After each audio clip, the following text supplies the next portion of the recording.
ہم نماز میں صرف ایک ہی چیز مانگتے ہیں جب 5 وقت کی نماز پڑھتے ہیں کہ اللہ ان کے راستے پہ لگا جن کو نعمتیں بخشیں، ان کے نہیں جو اپنے تباہی کے راستے پہ چلے گئے. تو جو نعمتیں بخشیں، اور وہ نبی صلی اللہ علیہ وسلم اللہ کے حبیب تھے سب سے زیادہ، تو ان کو نعمتیں بخشیں. تو ان کا آسان راستہ نہیں تھا، لیکن ان کی عظمت کا راستہ تھا. ہم پکڑ لیتے ہیں دوسرا راستہ جو ہم سمجھتے ہیں کہ بڑا آسان راستہ ہے. اچھا جی، وہ فلانا نے حکم دے دیا، ہم تباہ ہو جائیں گے، اگر اس نے وہ فلانا ملک ناراض ہو گیا تو ہمارا یہ ہو جائے گا.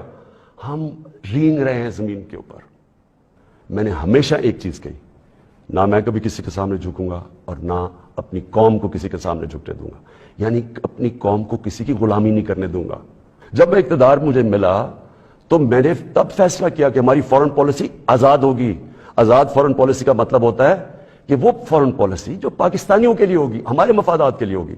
اس کا قطعی یہ مطلب نہیں ہے کہ ہم کسی سے دشمنی کریں گے، ہم کسی کو کے خلاف ہوں گے، ہم کوئی اینٹی امریکن ہوں گے یا اینٹی انڈیا ہوگا یا اینٹی یورپین ہوں گے. کل خواجہ آصف صاحب نے کہا ہم تو امریکہ کے بغیر رہ ہی نہیں سکتے، وہ تو وینٹیلیٹر ہے ہمارا، ہم گھٹنوں پہ آ جائیں گے اگر امریکہ نے کوئی قدم اٹھا لیا. ایسے بھی اگر کریں گے تو پھر کہاں سے ہم برابری کی سطح پہ تعلقات مینٹین کریں گے؟ دیکھیں کہ beggars can't be choosers, please understand that. ہمیں اپنی قوم کا پیٹ پالنا ہے. خدا کی قسم کھا کے کہہ رہا ہوں، یتیموں کے سروں پر دست شفقت ہم نے رکھنا ہے. ہمیں اپنا جو غریبوں کو ان کو پڑھا لکھا کر قابل بنانا ہے، اور اس قوم کا توانا ان کا ہم نے بنانا ہے، ان کے ڈورز بنانے ہیں، قوم کے معمار بنانے ہیں.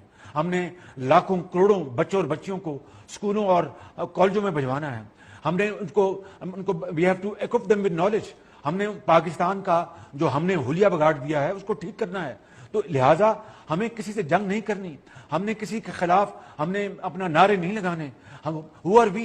We are a country which is fighting the war of its survival first, and then we are going to move forward to build Pakistan, and then we are going to move forward to stand on our own feet, and then we are going to be counted amongst the Committee of Nations. It's a long journey.